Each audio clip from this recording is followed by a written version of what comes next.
it's Brian with GreyWolf again. So today's video is going to be on a motherboard unboxing.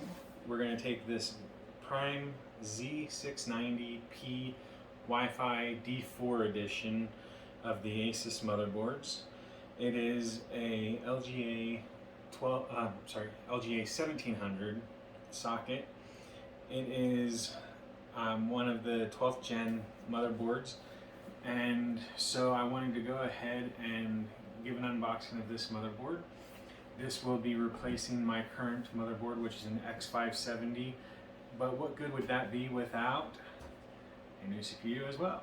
So I'll be putting the CPU into the motherboard to show you how it's done as well, but that will be towards the end of the video. Now this is a DDR4 motherboard. There is a DDR5 version of it, but I believe it's a little bit more expensive. This one runs about $220 before tax. Let's go ahead and take a look at the box. So it has the markings here showing that it is the Z690 chipset. It is for the Core i series 12th gen CPUs. It is LGA 1700. It is PCIe 5.0 on the motherboard for the PCIe X16 slot. It is capable of running Optane memory. It has an HDMI port. I believe it also has a display port, but we'll go over that in a minute. It is Wi-Fi 6. It is Windows 11 ready. It has Aura Sync for the RGB headers, and it is ARGB Gen 2, which is something for the Asus line. Yeah, so let's go ahead and take a look. Now, one of the cool things that I do like about it is that this box comes sealed with a little sticker that says Asus. So manufacturer seals the box, which, as you know from previous videos, I love to see a sealed box because then I know that it hasn't been tampered with. So now when we open the box, there's a little flap, and inside the flap we have the Wi-Fi antenna.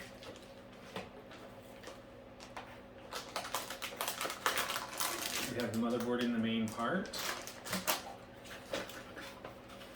And then underneath where the motherboard is, we have two SATA cables. We have 3 M.2 screws, or packages of screws. Looks like there's actually, 3 screws and then some sort of rubber piece. We have our I/O shield, a DVD with the drivers, which is kind of useless. And then we have the manual. Now I may end up using the manual for the pin layout of the front headers, but other than that, that's kind of a useless item as well.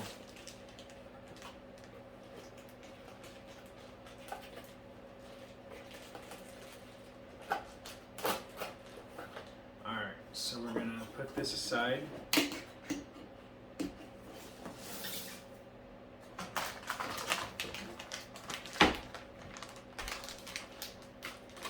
We're going to go ahead and open this up, which is taped shut.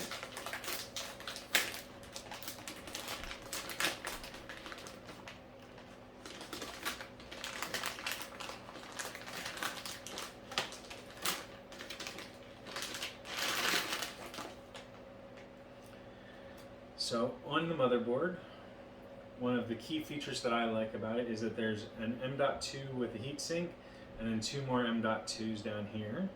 So there's plenty of storage space for M.2 drives. It's got a PCIe X16 Gen 5 slot here. Then there's 3 that are PCIe Gen 3 X16 slots. I believe the bottom one is just Gen 4, but they're full length. side. So the 3 of these are X4 slots, but they're full X16 lengths, so you can put graphics cards in them. And then there's one X1 slot. So down along the bottom we have the audio, we have the comm, which is really not used anymore, 2 fan headers, looks like clear CMOS, 2 USB 2.0 headers, USB 3 header, and the front panel, and then it's got 4 SATA connectors. So this motherboard only has 4 SATA connectors, but it has 3 M.2 drives that can be run in it. So you've still got space for up to 7 drives. You've got the ARGB headers down here. You've got the Gen 2 for front panel USB 3 ports so that you can do the USB Type-Cs. Then it's got another USB 3 header here. You've got your power adapter for the motherboard. You've got a fan header. You've got the RGB headers again. Along the top you have a 4+4, which is an 8-pin, and then another 4-pin so you can do heavier overclocking. You've got your socket here for the CPU. You've got 4 DIMM slots for RAM, so you can run up to 128 gigabytes for 32 gig sticks. And then over here is an AIO pump header.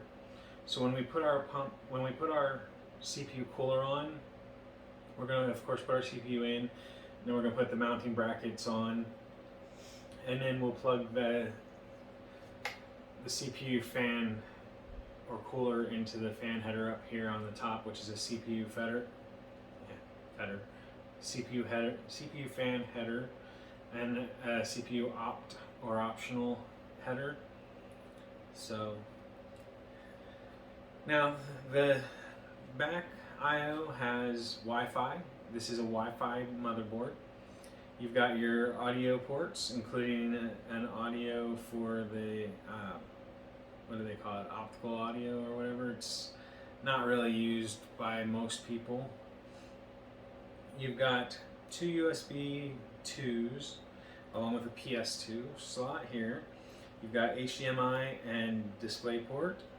You've got a USB Type-C connector, which is, as if I remember correctly, Thunderbolt 4 capable.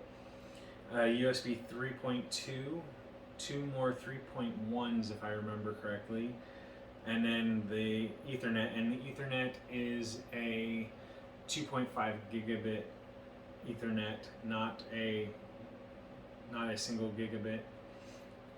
So it is a little bit faster capability than older motherboards had. And so this will be replacing my X570 from Aorus. And that way I can switch from a 3000 series AMD chip to 12th gen Intel. I am using a 12700K. So this is the 12700K, which is not the fastest that they have, but it is a good comparison for the Ryzen 9 5900X, which is a step above mine. So this should be an improvement, and then it still has a little bit of upgrade capability down the road. So as I promised, I am going to show you the install of the CPU into this motherboard. To do that, we do need to open this.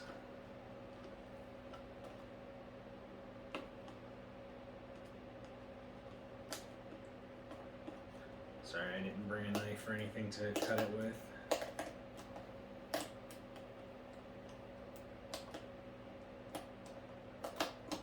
There we go.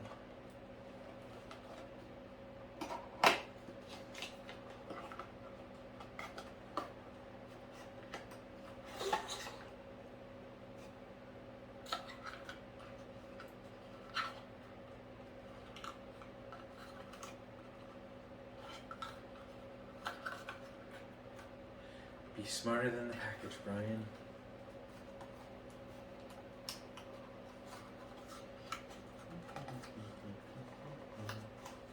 There we go.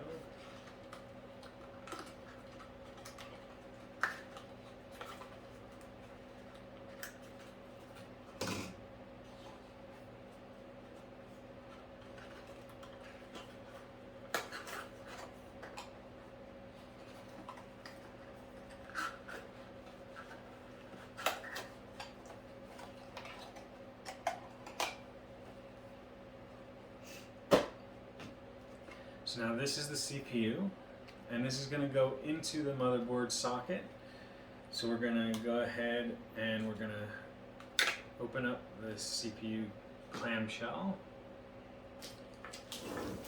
We're going to push down and out on the lever, and it's going to pop up.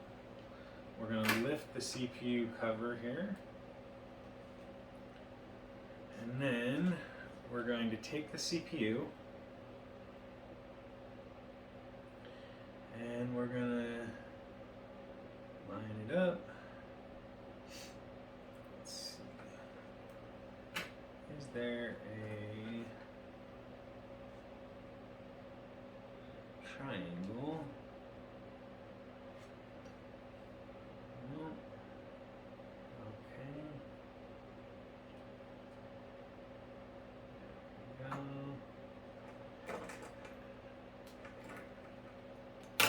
And then I'm going to pop the little cover off myself rather than having it pop off automatically by lowering it like we did in older generations, just because I don't want to risk bending any pins. And that is the process. And so now it is installed. So now the next step will be either RAM or CPU cooler, but that is for another video. That is the motherboard and CPU installation for the Asus Prime Z690P, as in Paul or Papa, Wi-Fi D4 motherboard. So I do hope that this video helps you to decide whether this is the right motherboard for you. I myself am disappointed in the I/O on it. I find the lack of USB ports kind of disappointing. They could easily have added another 2 or more ports to it. I mean, easily probably 4 ports could have been added to it, just by replacing the display port and the PS2 port, or the PS2 port and the HDMI port. They could have kept the display port and still made it look nice and clean and had extra USB ports, which would have been nice for me as the user. But aside from that, it is what it is. So I do hope that this video helps you decide whether this is the right motherboard for you. If you found it useful in any way, whether educational or informational or entertaining, make sure you hit the like button down below. If you haven't already, hit the subscribe button that should be in this general area here, and that way you can keep up to date on our new videos. And as always, if you have any questions about myself, the channel, or the product, feel free to either leave it down below in the comments section or on Twitter. Our Twitter handle is @TowersGrey. So thank you for watching, everyone. I hope you have a wonderful day. Bye for now.